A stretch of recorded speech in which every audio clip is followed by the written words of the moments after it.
It's been a good year for miners. Yes, many in the sector have come from recent or indeed record lows. Glencore perhaps the biggest example of a recovery play. But what for 2017? Our next guest told us this time last year that 2016 would indeed be a recovery year. Pleased to be able to speak now to John Meyer from SP Angel. John, welcome back.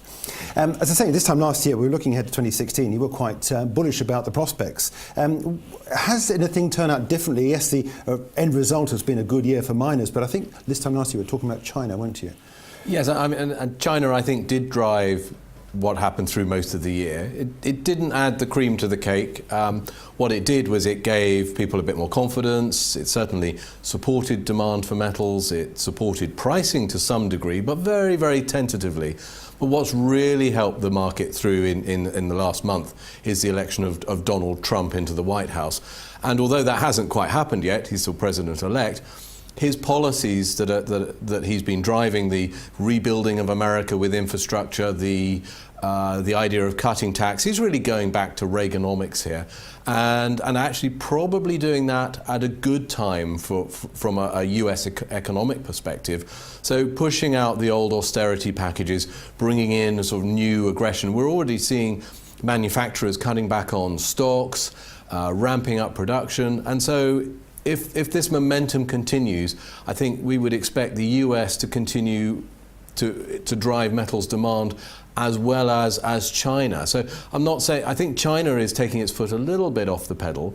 That growth is still coming through, but the combination of the US and China is very good for metals prices. Any particular metals you're looking at specifically? We've seen a lot of gains this year, for example, for copper, which has been in amongst the headlines. Copper is a big favourite. Not only is it used for rewiring, it's a big usage in construction, and so that's important in China particularly, but also in new electrification. So with electric vehicles increasingly coming through, all sorts of new electronic products, things being driven by solar and wind, all these things use massive amounts of copper. So yes, copper is a fundamental, basic, strong metal that we're promoting. Tin, I think, is also very important, worth looking at. But let's not forget zinc, still having a very good year. Glencore cut back a lot on zinc production, supported the market very well, and that's going to produce quite an interesting deficit. So price is well underpinned there. What about precious metals going into 2017? We're seeing gold and silver come off the highs that we saw earlier this year.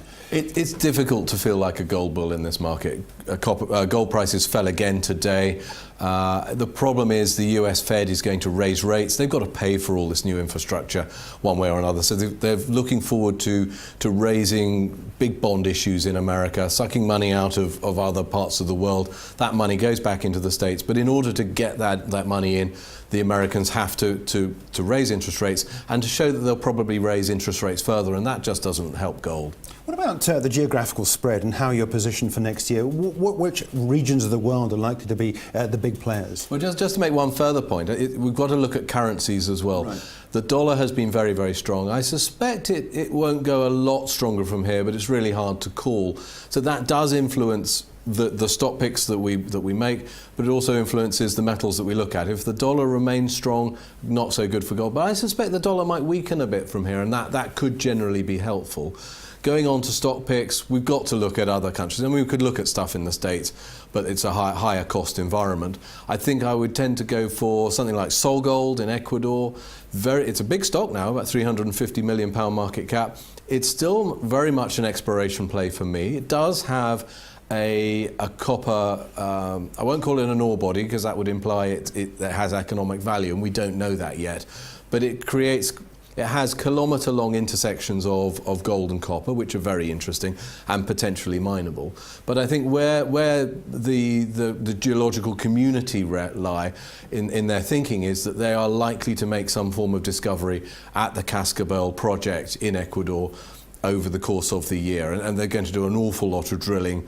They've got $40 million in the tin to do that drilling program with, and I think there's more to come out of that. So really we're betting on on their ability to drill something very exciting on this project. It's a copper porphyry project, so there is likely to be more. There's going to be more metal in the ground out there. That's South America. How about Europe, including Eastern Europe? Any picks in this area? Well, a big favourite of mine is a stock called Georgian Mining. It used to be called Noricum. They've gone into Georgia. They joint ventured with a local group, but a strong local group that are actually producing gold. Their own geologists weren't very good at finding things, but these guys went in, they re-looked at the data, they found a couple of ore bodies that they can mine very quickly. So next year they're going to go into mining copper and gold in Georgia. That will cost them almost nothing from a capital perspective because they're going to use their joint venture partner's plant. It has spare capacity, I'm told. They can use contractors for the mining. So there's very, very little for them to do other than figure out the geology, design the pits, and start moving the dirt. So I think, for me, that's an unusual situation, not one we see very often. I expect as soon as they start producing cash flow, which they can do as soon as the trucks leave the mine gate, that they should start to pick up there. And we go from being an exploration business into a mining business, which is something we like. What about the UK? We're hearing more headlines come through from the UK mining sector, be it potash or other aspects of some of the industrial metals. But have you got anything in the UK that's worth looking at? Well, having learned my particular trade in mining in a Cornish tin mine, I am keen on mining more tin in Cornwall. I think it should be an economic thing to do. Costs in the UK are surprisingly low, and actually the UK environment is very pro mining.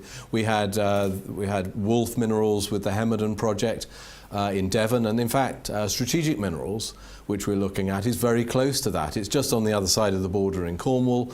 They're looking to reopen an old tin mine. They've got to do quite a lot of geology around that to see, is there enough tin to be worth extracting? Are the grades good enough? But if those things come through, I think we have yet another new tin mine in Cornwall. There's South Crofty, which is being looked at from a reopening perspective further into Cornwall. And I think that's got great grades in it, but they have to dewater that mine first. So I think Strategic Minerals, it's a good stock. It produces iron ore in New Mexico, so that underpins its corporate costs, it underpins a certain amount of exploration activity.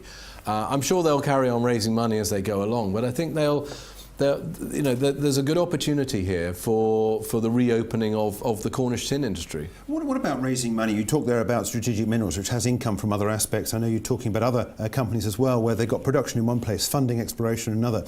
How open are banks to talking to small cap miners with some very speculative plays on their books? I think in the UK the banks are very open. One has the sense that companies can raise money to fund mines in the UK. Look at Wolf Minerals and Hemerdon there, which is now called, that mine's now called Drakelands. I think elsewhere in the world, Ecuador might be a bit more of a challenge, but SolGold is supported by Newcrest, who put $20 million or $22 million in there. BHP also made a very tentative offer to get involved in that project and support that as well. So there's a lot of major interest there, and if they do discover something big, a major company is likely to come in and snap that up, and then we'll fund that. Elsewhere in the world, maybe a bit more tricky. If we go to Georgia with Georgian Mining, but they shouldn't have too much of a problem because the joint venture partner is in there and they really don't have any capital costs to support anyway. So it may be that they want a bit more money to complete some exploration, but I think they've got what they need for now. Well, if we look around at the rest of the world, there is more money coming in. For example, Finost just raised £8.5 million to support an ilmenite. This is a titanium mineral sands project in Greenland. Now, that is a very good amount of money for a project that is still very much at the project stage. So that says the market is much better than it was. There are many more investors coming in, and there is money returning to the mining sector. Okay, well, we'll look forward to 2017. But John, in the meantime, thanks for joining us. John Meyer there from SP Angel, talking about the mining sector with specific regard to some of the small cap miners that he's got his eye on for next year.